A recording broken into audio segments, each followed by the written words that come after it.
Edgewood from Amish sawmill. They're like 8 foot 6 lengths or whatever, and I cut them down to 16 inches.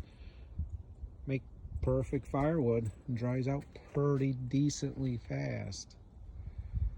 Some of this stuff right here I just cut today, and it's already checking. Make great bundle wood too if you're into bundling.